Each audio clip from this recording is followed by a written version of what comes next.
Welcome back. I'm Alfred Weber, and today we're honored to have independent scientist Leuren Moret, who's here from Berkeley, California, to give us an update, which is tentatively entitled HAARP, Hurricane Isaac Psyops, and Foreshadowing a FEMA-predicted California megaquake. Welcome, Leuren. Thank you. Another great interview. Good. Well, we've seen quite a bit of ionosphere, upper atmosphere, and on the ground political theater and psyops with Isaac at vis-a-vis the GOP convention in Tampa, as well as perhaps some foreshadowing along the California coast. And for those who might not remember, in January of 2001, when George W. Bush was first elected, FEMA issued 3 warnings. Number 1, of a terrorist attack in New York. That was 9/11, a false flag. Number 2, of a destructive hurricane in New Orleans. That was Katrina in 2005, another false flag. And 3, of a California megaquake, or a West Coast megaquake. Well, that hasn't happened yet, but there's perhaps some foreshadowing that happened along with the California, with the Hurricane Isaac Psyops. And Leuren, you're here to parse all of that out for us. Is that correct? Yes.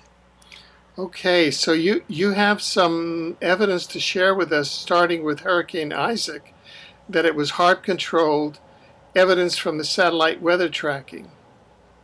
Yes. Actually, a website called Chemtrails Planet.net had 3 video clips of Hurricane Isaac moving through the Gulf region and coming into, well, actually it split, and part of it went off to Florida to hit the Republican National Convention in Tampa, but the biggest part of that hurricane went directly into New Orleans.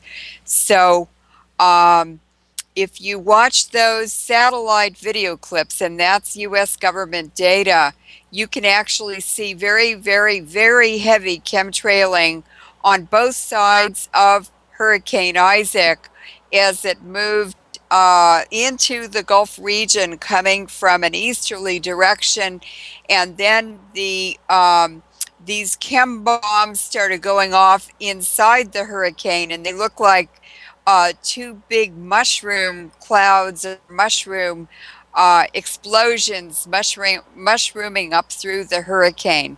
And it was actually in Bernard Eastland's patent application for his HAARP concept, his HAARP invention, that I first read about shooting rockets of chemicals and radioactive materials into the atmosphere to facilitate HAARP.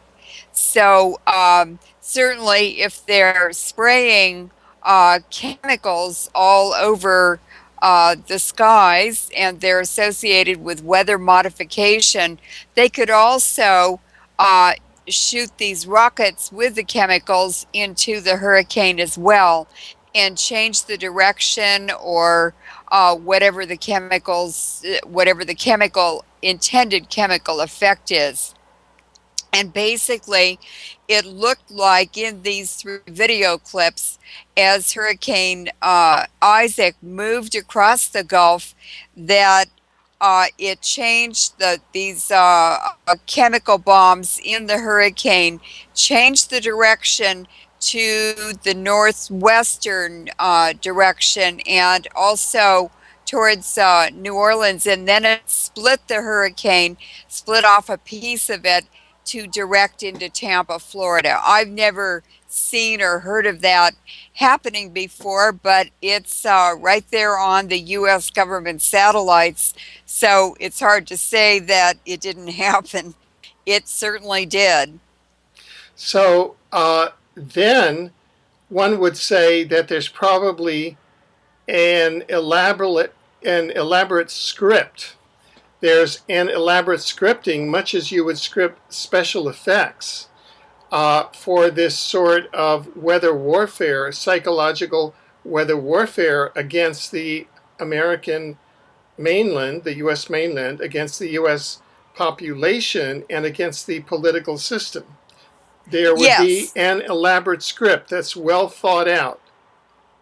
It took years, decades to plan this and to carry it out. None of these things are overnight events. It takes a very long time to plan them and to develop all the technologies and test them as well.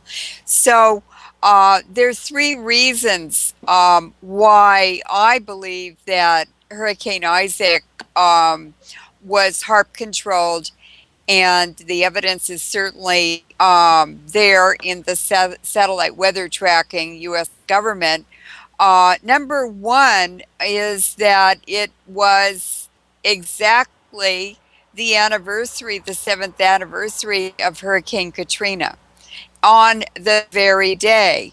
Now, there are photographs that I was able to find at the time of Prince Charles with Camilla, his wife, standing on the levee in New Orleans right after Hurricane Katrina. And it was very unusual. Why would Prince Charles go to the New Orleans disaster? Why in the world would he do that? But there he was standing on the levee, and it was covered by the BBC and other news outlets in England. They made quite a big deal of it, and it's actually in a collection of BBC photos. It's called Camilla, Prince Charles and Camilla in Pictures, and it was one of the featured events or appearances they made in their marriage. So, to the British and to the British royal family and to the City of London financiers, it must have been very significant.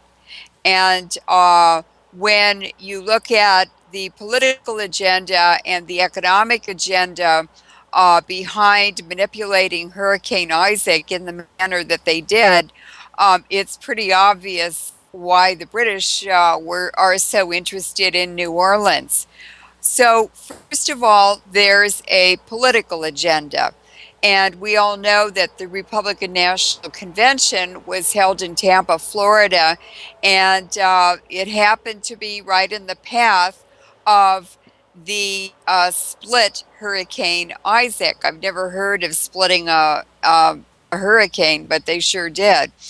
Um, and that would be to disrupt the celebrations by the Republicans over their candidates, Romney and what's the other guy's name? His vice president. I can't remember. Anyway, um, it actually resulted in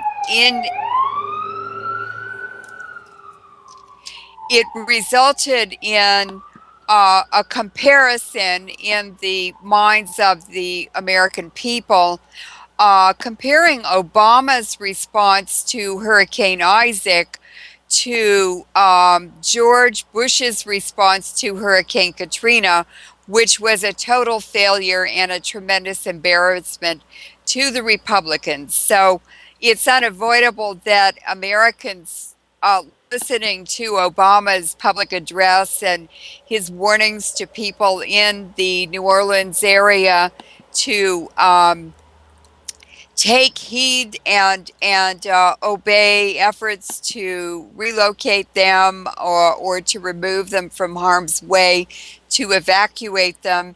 And what actually happened is that in some areas the houses were underwater, people were on the roofs. So we'll talk about that later in the details. We're just kind of outlining this right now. And then, of course, this is all to persuade the outcome of the election, which will be in November.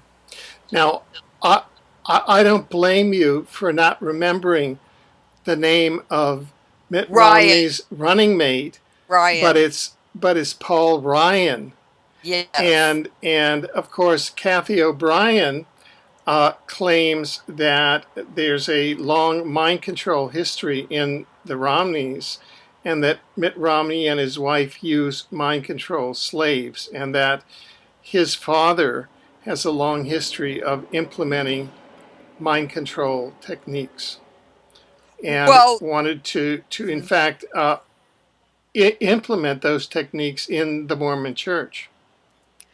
Ryan is very, very, very deep CIA.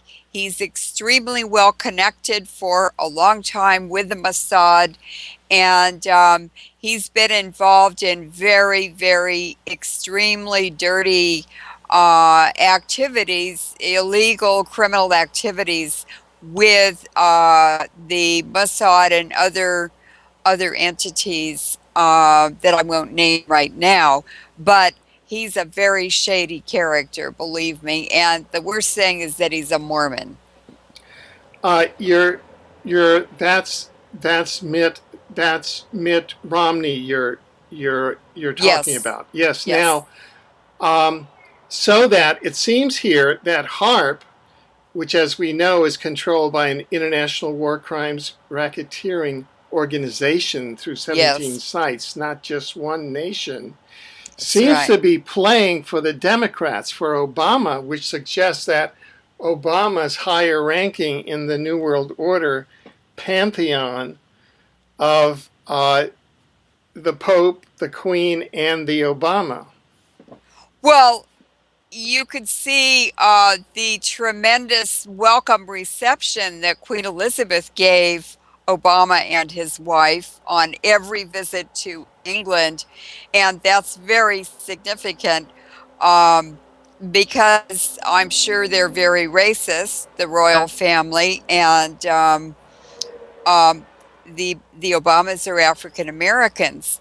But this isn't really an election between the Republican candidate and the Democratic candidate because both of them are funded and selected by the Rockefellers and by the City of London financiers such as the Rothschilds.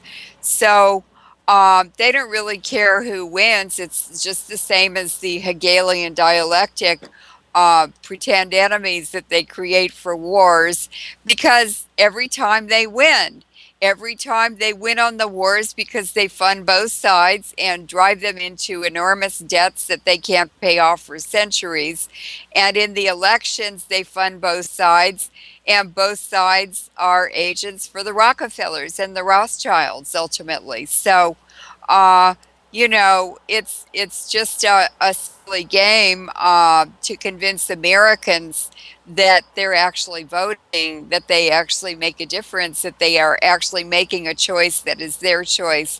But in fact, it's just the Rockefellers getting reelected every time, and that guarantees there's no change.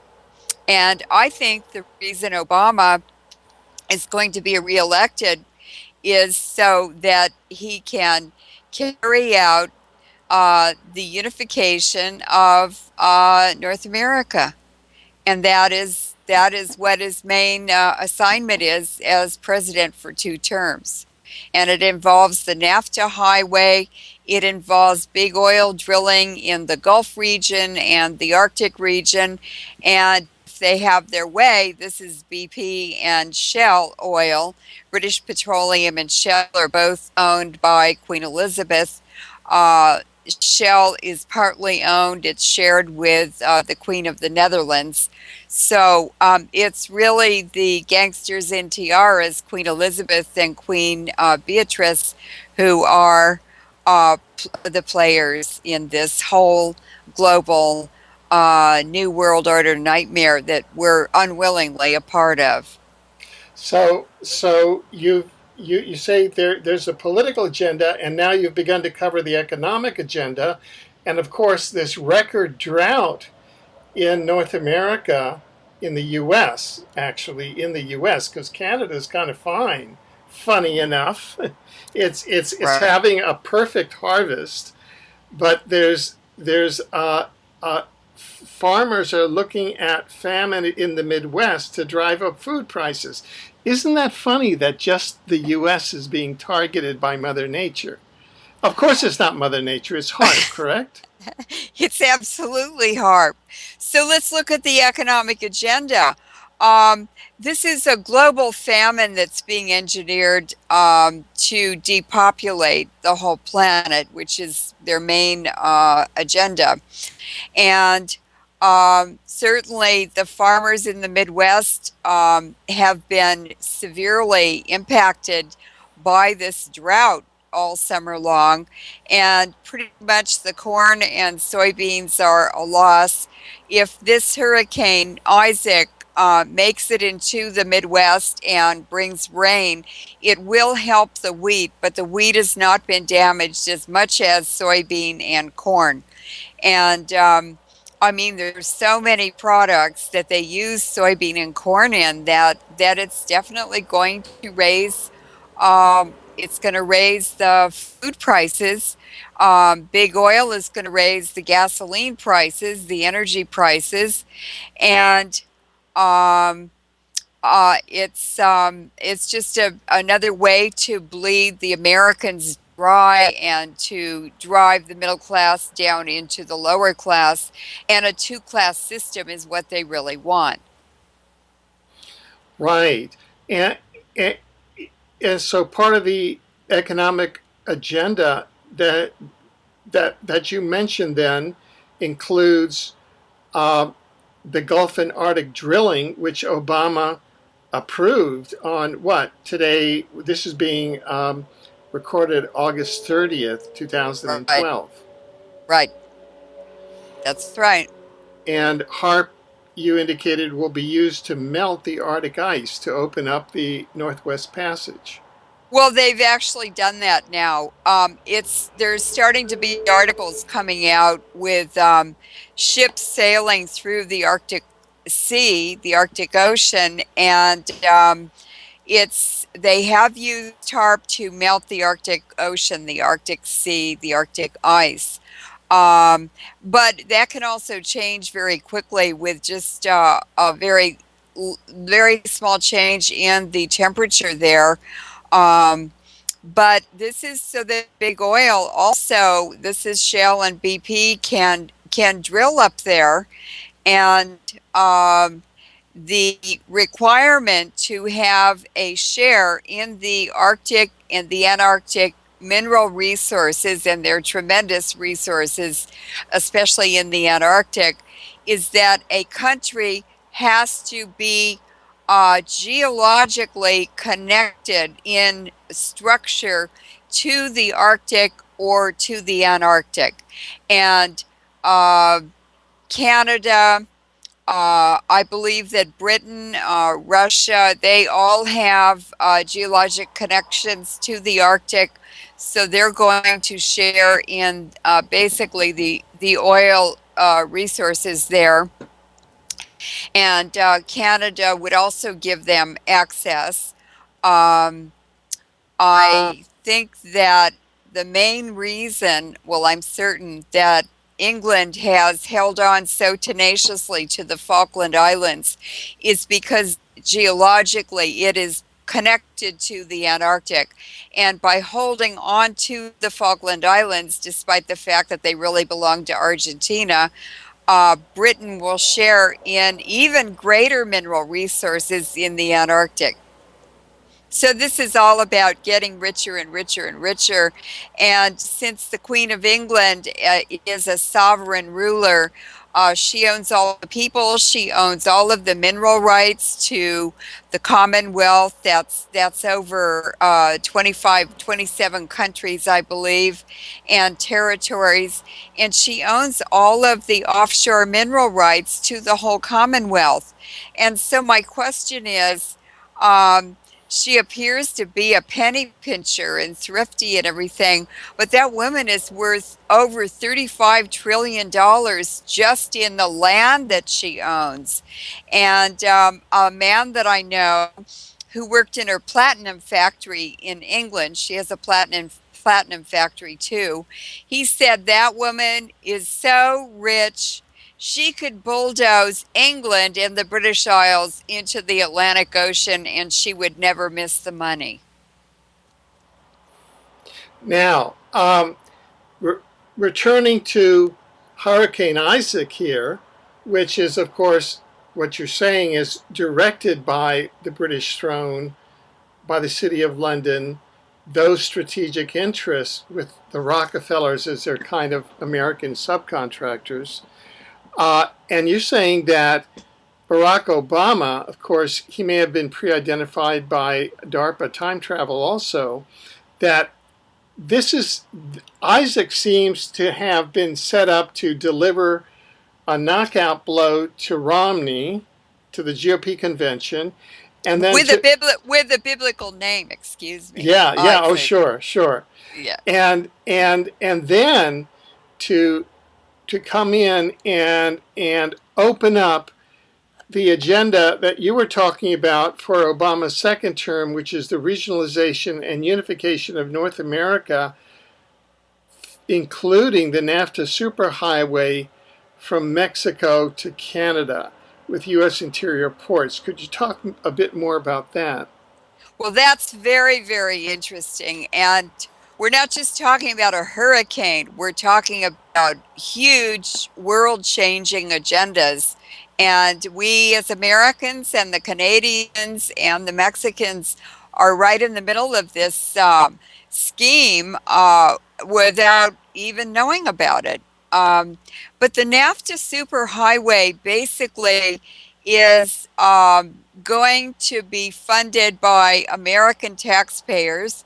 It's also a huge land grab agenda, and it's basically from Mexican ports where China and other countries will be sending transporting their goods, and they will be loaded on trains and trucks on these superhighways from Mexico through Texas up through the Mississippi River area into Canada. And the proposed superhighway, NAFTA superhighway, will end at the Saskatchewan legislature, the building, which is a Mason's building, Masonic building. And when I investigated with a Texan, the states that superhighway will be going through, I know that in many of them, that road goes right through the Scottish Masonic headquarters of the Masons in multiple states. And it's very clear after Bush served as president for 2 terms and lived on his ranch in Crawford, Texas, just a few miles from Waco, Texas. That's where the headquarters for Texas is of the Scottish Masonic Rite Masons. And that's a huge drug activity center probably for the whole United States, because Rothschild pretty much owns Texas, and they always have, even before it was a state. So what you're saying is that there's an intimate connection between Dope Inc., the City of London, and its 13 bloodline fundings, the Dope Inc. families that go back to the reign of George III with the certain aristocratic families, that control the drug trade, the worldwide Masons, and now the New World Order rollout of the NAFTA superhighway and the North American unification. They're kind of all working hand in hand. That's correct. That's correct. Um, Now, the plans for the NAFTA superhighway are horrifying. And I've just been reading about MAP 21, I think that's what it's called. It's a bill in Congress that was spearheaded by Senator Barbara Boxer from California. And she has been the largest recipient of APAC campaign contributions of anyone in Congress. So she's working directly or indirectly or both directly and indirectly for the City of London financiers. So if she's spearheading that superhighway in Texas, why isn't a member of the Texas legislation doing that? Um, it's the legislators, I mean. So she's got to have a tie-in to London, and certainly Senator Dianne Feinstein does as well. So what this superhighway proposed through Texas is it's a $300 billion project, and the laws in Texas only require that a freeway have construct overpasses so that people can go under the freeway only where there are major intersections. So they had designed this superhighway through Texas with only 4 underpasses. The whole entire length of Texas from the Mexican border to the border of Oklahoma. Now that just cuts the state in half. And how in the world do people with ranches or commuting to jobs or living in a town that's split by this superhighway, how do they get back and forth without driving a quarter of the way through Texas? It's really crazy. And it also is a major land grab because they get land on both sides of the superhighway. It's like the railroads. They got every other section of land throughout the whole United States, and it's really the Rothschilds who built covertly the U.S. railway system. So they happen to be the biggest landowners in the United States with those alternate sections of land throughout the U.S. Another thing that this bill allowed was for the Spanish company, scheme in Texas was for a Spanish company called Cerna, something like Cerna. And so the superhighway wasn't even being built by an American company or owned by one. Yet they got all the easements, they got the land, they got special perks like they could borrow money from pension funds without the knowledge or agreement of people in the pension funds. And one of these schemes, superhighway they planned to build in Southern California, went bankrupt. So $60 million or $68 million that belonged to people who planned to retire with that money, it was all stolen from them.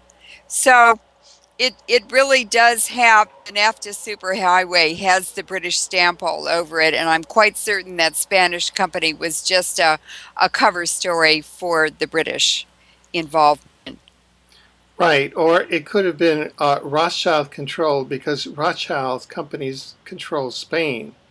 And Right. the governor of Texas was a visible participant at the Bilderberger Uh-huh. meetings over these past several years, and that's probably the contractual connection there. I think you're right. I think you're Could have been, absolutely right. could have I been. think I think it wouldn't be very hard to find out. So now this involves not just Mexican ports, but it also involves just maybe even more importantly, interior ports in the U.S. And that refers to the ports along the Mississippi River, which go all the way to the Canadian border almost. And so you can begin to see what this agenda is for unification of North America. NAFTA is a land grab, it's depopulation, it's relocation of people against their will, it's stealing their land, disrupting their financial activities, and grabbing a lot of land in the heart of our food producing area other than California. So this would also be a way to get oil and tar sands and things like that into the U.S. to be refined here, Canadian oil and tar sands at our refineries. And we see now why New Orleans is so important, because that's the mouth of the Mississippi River, and that is right on the Gulf. There are lots of oil refineries there, and who's drilling now in the Gulf? It's BP and Shell. And British Petroleum, despite the platform disaster that happened 2 years ago in the Gulf, poisoning the whole shoreline and depopulating the Gulf region, um, they have 5 deep water wells now as of 2012, the beginning of 2012. And they're planning to have 3 new ones, increasing by more than 50% their holdings and their pumping in the Gulf region. Now, the U.S. government is only getting $350 million a year as their share of the revenue, which seems quite ridiculous when you realize that Shell Oil has spent $10 billion over the last 5 years to get the rights, the oil rights to contracts to drill in the Beaufort Sea, which is on the north slope of the Alaska in the Arctic. That's never been drilled before, I don't believe. And finally, Obama gave them the okay today. So he's also a big oil guy, too.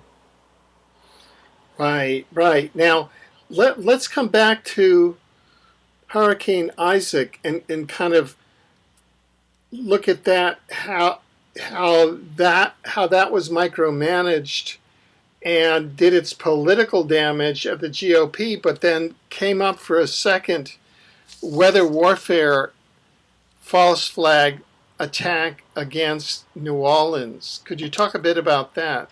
Yes. On the 7th anniversary to the date. Right, on the 7th anniversary to the date. Well, we know that it was a HAARP manipulated event or scam with the evidence of chemtrails and chem bombs liberally used. Um, the Isaac also impacted Haiti, and that was not very long ago. A few years ago, there was a big HAARP um, triggered earthquake, which destroyed the infrastructure of Haiti. And this was within a few months of the Rockefellers and the Rothschilds buying the mineral rights to about 50% of Haiti. And the Haitians had never sold them before because they wanted the mineral rights for themselves. And, if you really want to get on the bad side of these people for centuries ahead, you just win a black slave revolution. The slave revolution in Haiti was the only successful one in the history of the world.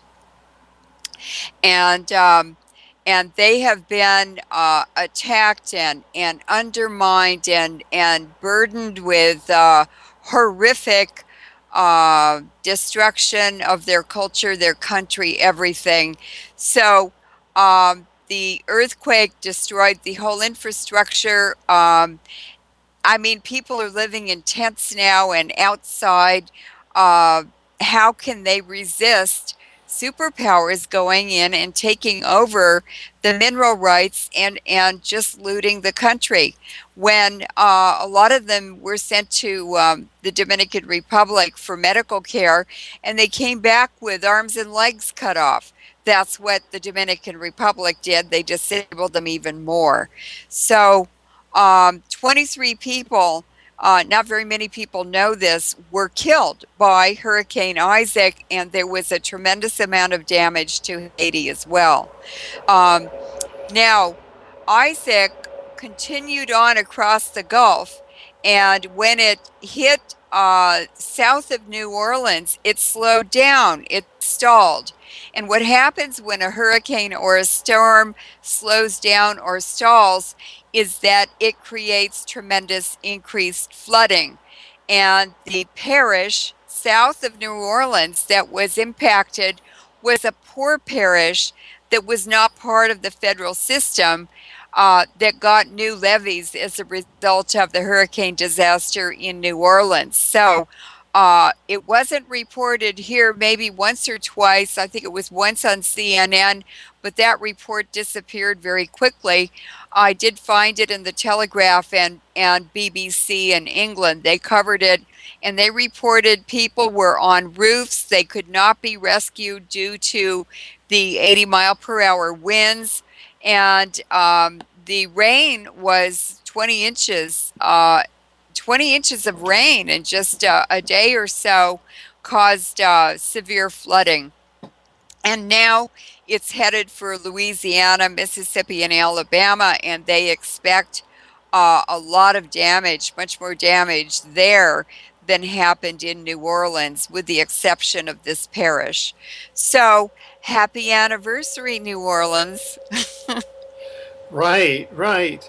Now, could we talk a bit more about the offshore drilling? Because we almost had an extinction level event with the BP oil spill if the Gulf Stream had been interrupted to a significant degree, and which may have been the design of the false flag operation there.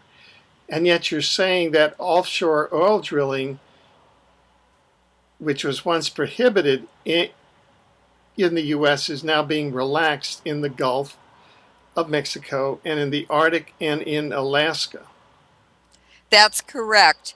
Um, because a law was passed, I believe, in 1981, in response to the big oil spill and drilling disaster offshore from Santa Barbara in Southern California. There was no drilling allowed offshore in the United States or Alaska. And the big oil companies have been really putting tremendous pressure in many ways on Congress and the U.S. government and politicians and anyone who was a decision maker or influential in any way to allow them to drill offshore. Now, McCain was for drilling everywhere. He said, drill here, drill now. That was his motto. And he would have opened up all of the coastlines to drilling. And that's probably one of the reasons he lost. Uh, but Obama was much more conservative and more resistant to that offshore drilling. Also, the Republicans were very tepid about McCain's scheme, and they did not um, they did not support offshore drilling. So um, so what's happened now is there is offshore drilling, and they do have oil platforms offshore from Louisiana. There's a lot of oil there, and The offshore drilling and pumping has resumed now since Hurricane Isaac is passed. But now there's a big debate about uh, how much to open it up for further contracts in the Gulf region. And Obama seems willing to sell contracts or to allow the deep sea drilling for British Petroleum and Shell. There may be other companies involved too. And of course, today he's given the green light to Shell to drill up in the Alaskan Arctic region. It's really the Arctic Ocean region. And so now Obama may have to prohibit offshore drilling on the east and west coasts of the United States.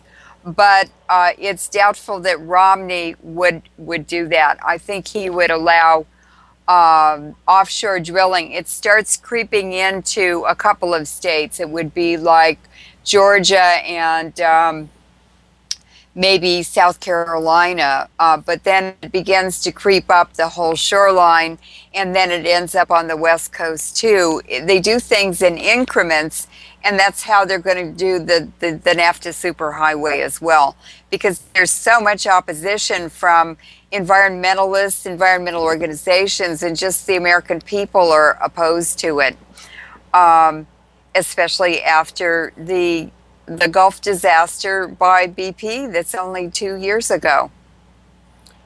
Now Shell has spent $10 billion over 5 years to get permits to drill in the Beaufort Sea, and yet the U.S. government is allowing oil drilling contracts in the Gulf because they're going to benefit by $350 million a year. That's like paying someone 5 cents to write the book, the Encyclopedia Britannica, for all the time that took. $350 million. That isn't even the budget for 1 year for the regulatory agency that regulates offshore drilling and the handling of mineral rights, the responsibility. So what they're trying to do in order to regulate, do better regulation of deep sea and offshore drilling, is to raise the liability insurance that's required in order to develop the contracts. So for a disaster like the BP disaster, the lid was at $75 million. That's all the liability that the oil company had. And the government is trying to raise it to $10 billion for oil disasters.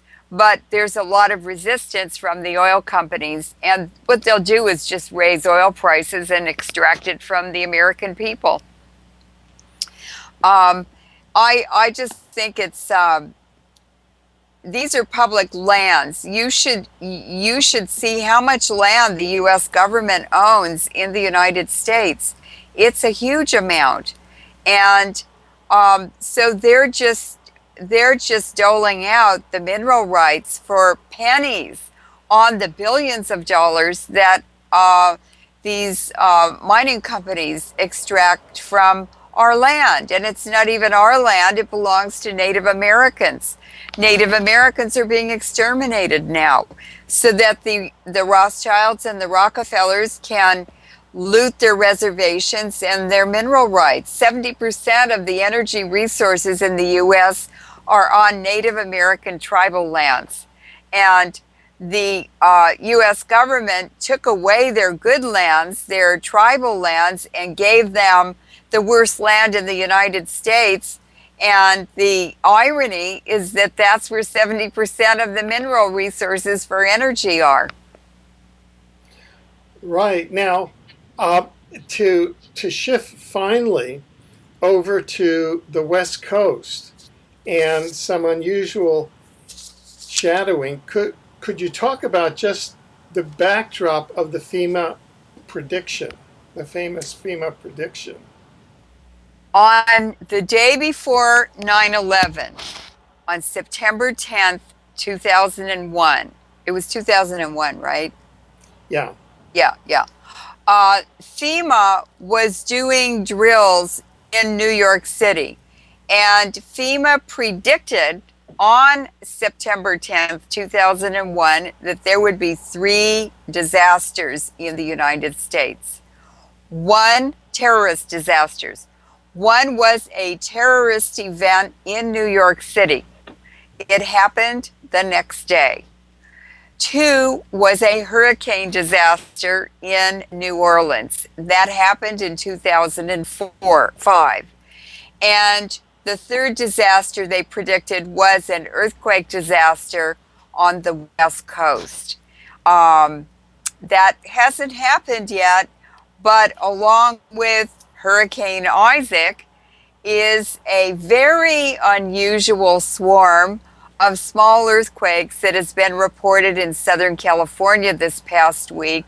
And I believe there have been earthquakes, was it Costa Rica? It was somewhere in Central America. No. Well, what drew my attention was the potential psyops, and that is off of El Salvador. Oh, El Salvador. Which is, right. Again, a biblical reference Right. to the Savior, the Christ. Because then in California, the focus of the potential false flag operation was around the Los Angeles, the Diablo Canyon. Diablo in Spanish means devil. So there again, you have the polarity of the script of the HAARP operatives or operators, controllers, going to that biblical theme that they're using as their script of the Savior and the devil, the Diablo Canyon and the nuclear power plant there, which is Fukushima-like. Could you talk about that? It's the Hegelian dialectic over again, and plays on words, and the CIA loves anniversaries and plays on words. Okay. The Fukushima disaster in Japan, which happened a year and a half ago, is located and is at the same latitude, and it's the exact mirror opposite on the other side of the Pacific Ocean as Fukushima, and that would be Diablo Canyon. San Onofre is nearly shut down, and it may close. So it's unlikely that an earthquake or nuclear disaster would happen there. The Diablo Canyon and San Onofre were chosen as sites for those 2 nuclear power plants because they're directly downwind. They're directly upwind from the largest dairy areas in California.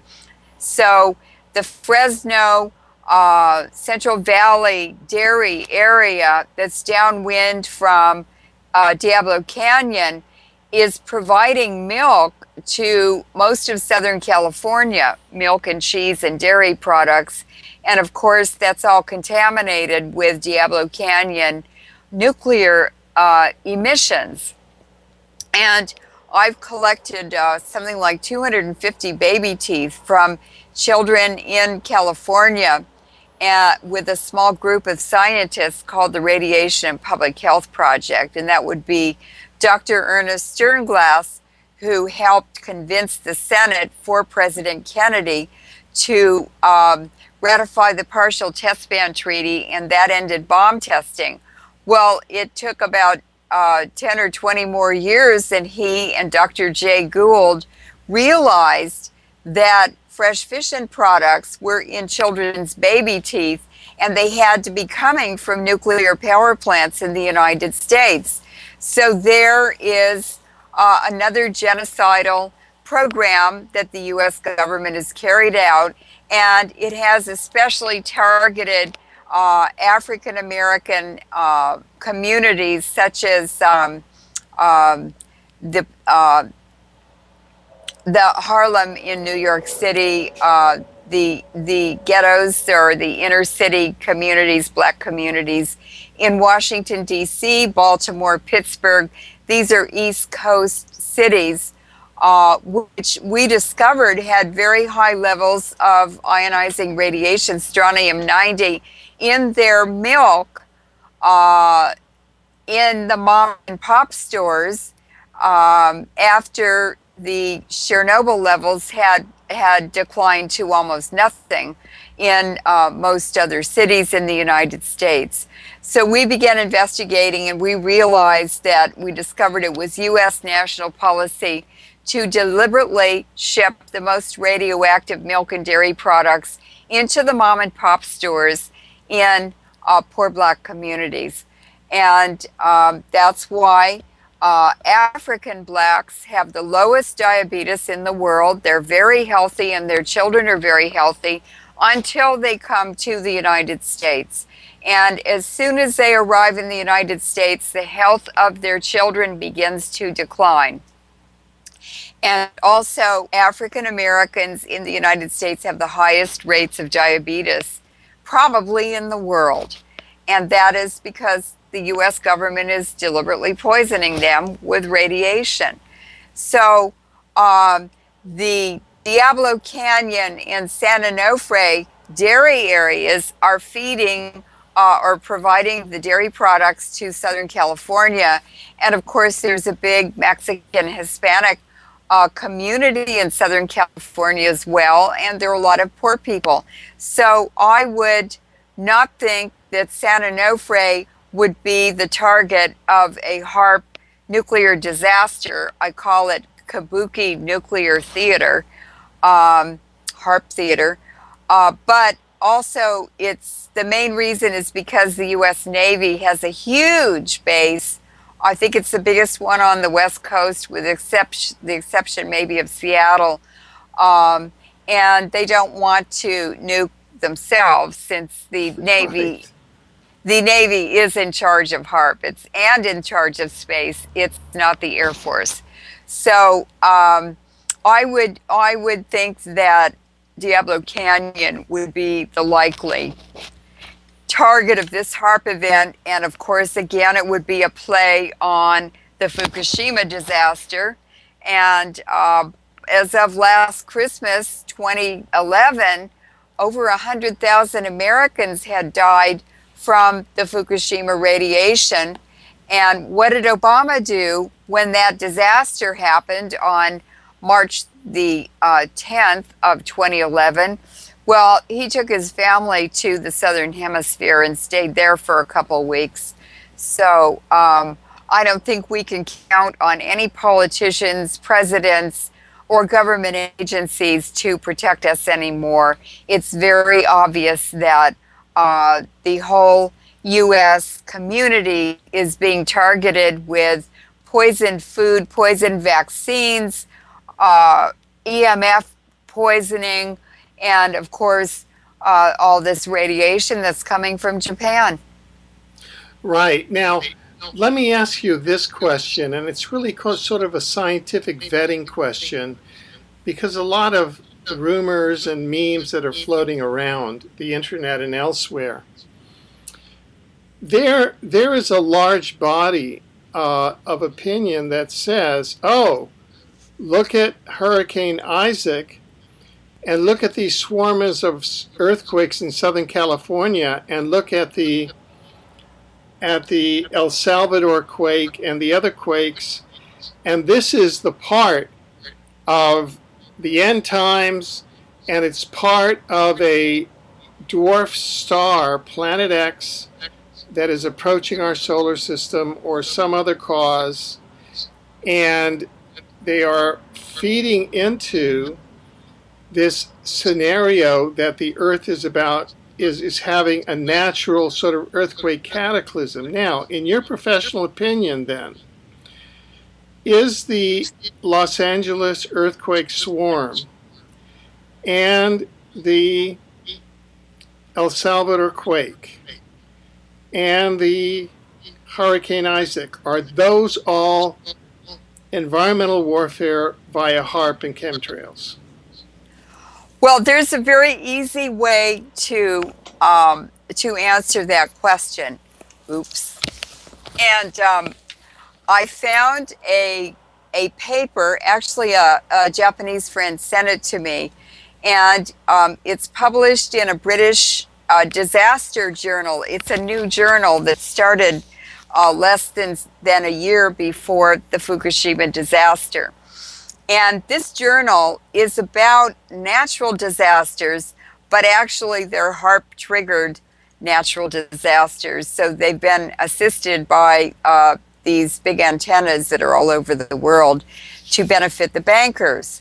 And in that article, it was written by two professors at the University of Tokyo in the wireless transmissions department. And they were able to show by looking at historic earthquakes in the United States, in Southeast Asia, and in Japan, they were able to identify two groups of earthquakes. One had no ultra-low frequency, other words, HAARP signal, and the other group had the ULF, ultra-low frequency signal, which is a result of HAARP transmissions, although they did not state that in the journal, but scientists in the know would realize that. I happen to be a geoscientist with a very long history and very broad experience, so I picked up on it right away. And so the Loma Prieta earthquake in the San Francisco Bay region had the ULF signal, and that indicates that the Navy triggered it, and they were offshore fooling around in their ships when that earthquake occurred, and it took down part of the Bay Bridge. It caused one section to collapse. And they are rebuilding a new Bay Bridge now. They're almost through with it. But then I wanted to know if the Northridge earthquake in Southern California, Los Angeles, had the ULF signal, or was it a natural earthquake? And apparently it was a natural earthquake. It was not HAARP triggered. The Kobe earthquake in Japan was HAARP triggered. It did have the ULF signal, and they even had a map showing the two transmitters on either side of Kobe that the signals were transmitted from to cause that earthquake. And then they looked at the Sumatra earthquake that had the ULF signature. And if we look at the Fukushima earthquake, I can guarantee there's a ULF signal, because even NASA scientists went to MIT right after Fukushima, and they did a presentation which was posted on the MIT Science Magazine website, and they showed exactly how they had transmitted the signal from Tromsø, Norway, that boiled water in the earthquake zone and caused the walls of that earthquake zone to lubricate or push them apart. The steam expands and unlocks that earthquake zone. And then 3 days before the earthquake happened, the Gakona, Alaska, Japan magnetometer, the Japanese have a magnetometer there, transmitted a 2.5 hertz signal, which caused the earthquake. So even Japan was involved, and they are partners in the Tromsø, Norway HAARP facility, that big transmitter. And the partners in the Tromsø, Norway transmitter are Britain, Norway, Sweden, Finland, China, Japan, and Germany.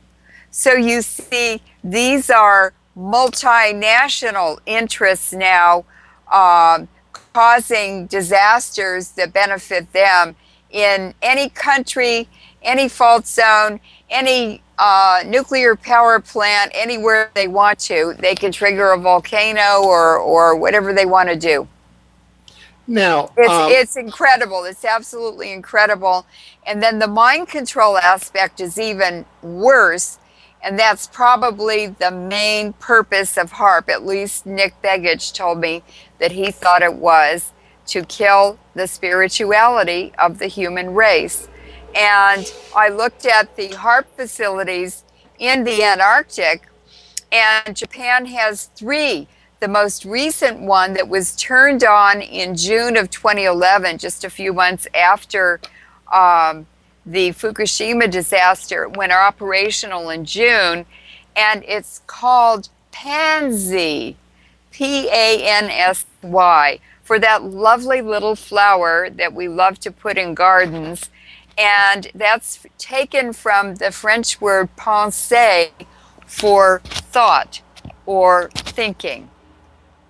So this nightmare is just beginning, I'm afraid to say. I'm sorry to tell people that, but I think they need to know. And you know, the power of the human spirit is much greater than any military. Now, do you have any concept or intuition as to what the script or possible timing of that third predicted earthquake would be? I mean, maybe they called it off, maybe they're going to put it through. Do you have any thoughts? Will it come in the second term of Obama? Will it come later? What are its? Will it not come at all?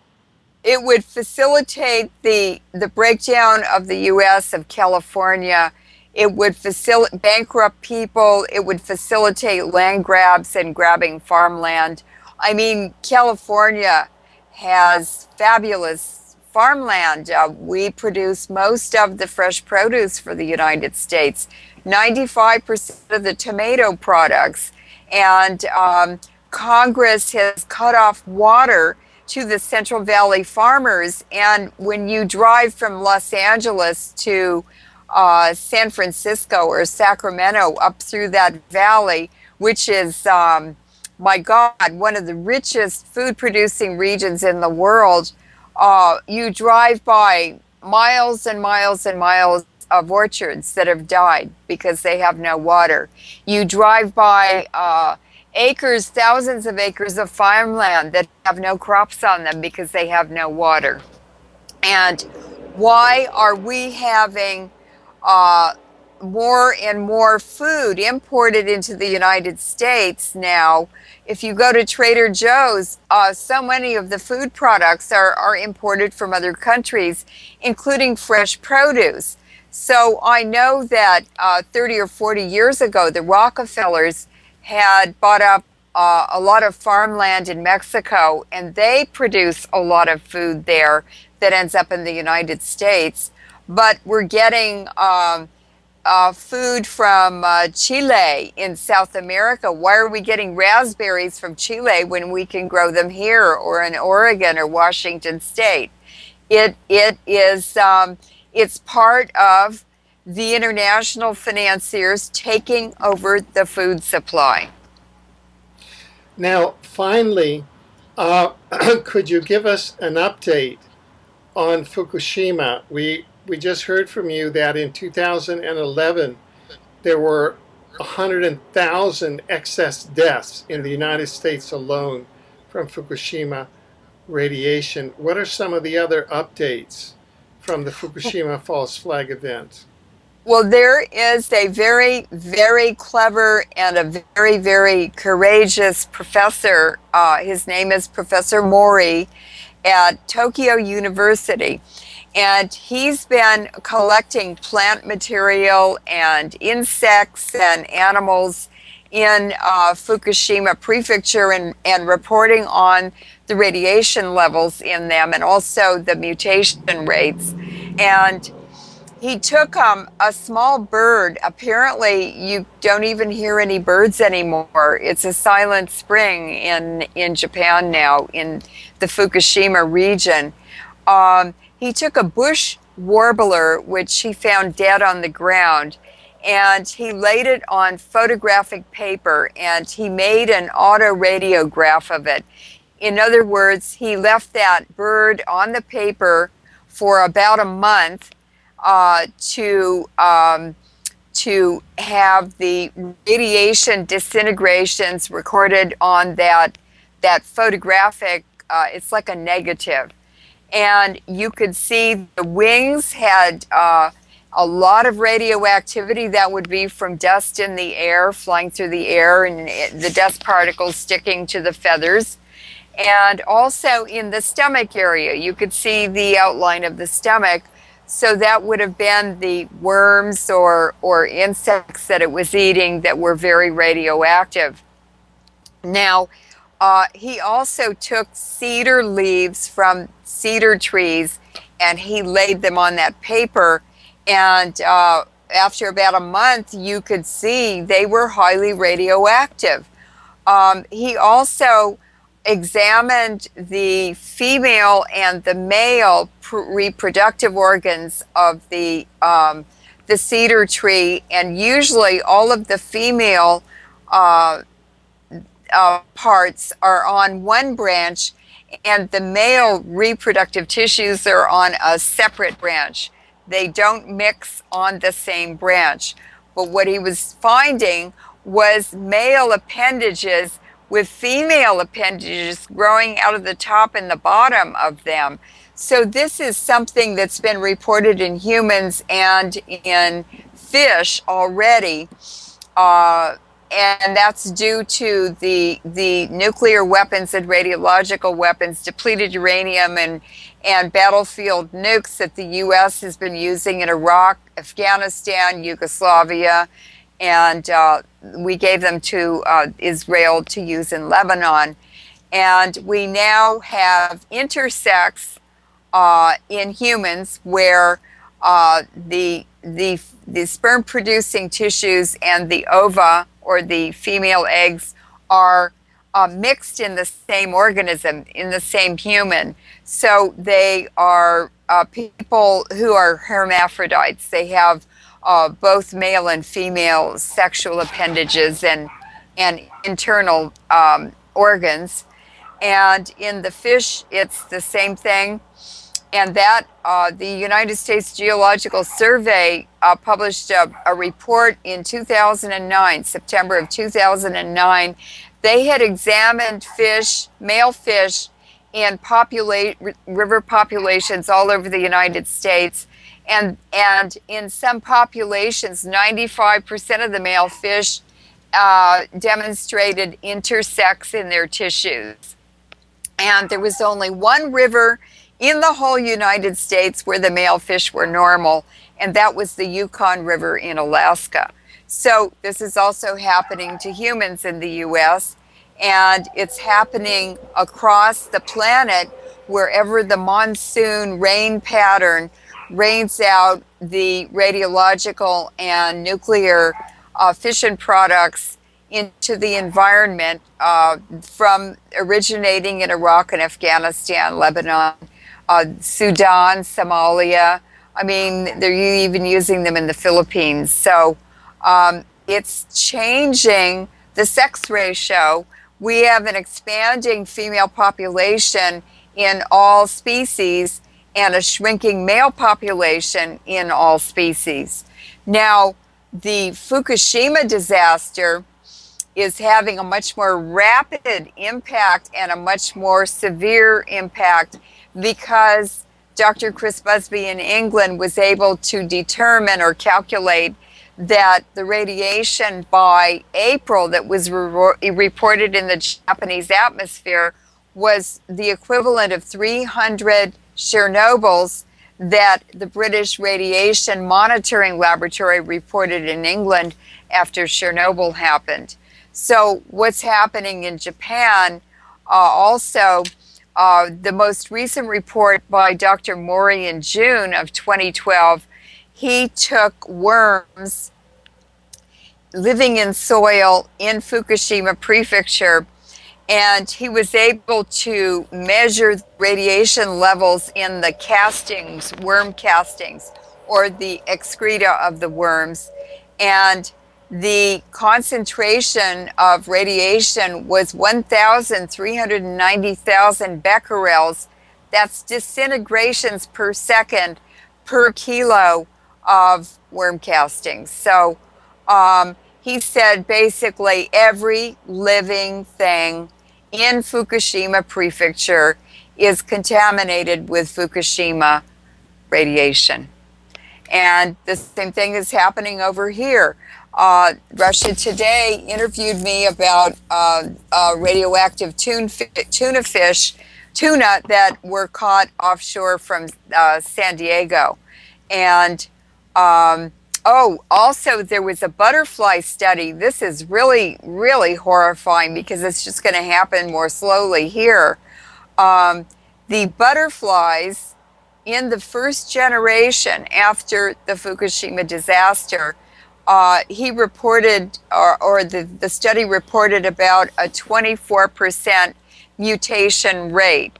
Now, the mutations that are visible externally are not all of the mutations. There are 10 times more invisible mutations that are internal or they haven't been expressed yet for every visible mutation that you can see. And by the second generation in these butterflies, something like 45 or 48% or 44% had mutations. And in the third generation, it was over 50%. So it's just, it's a cascade. It goes faster and faster and more.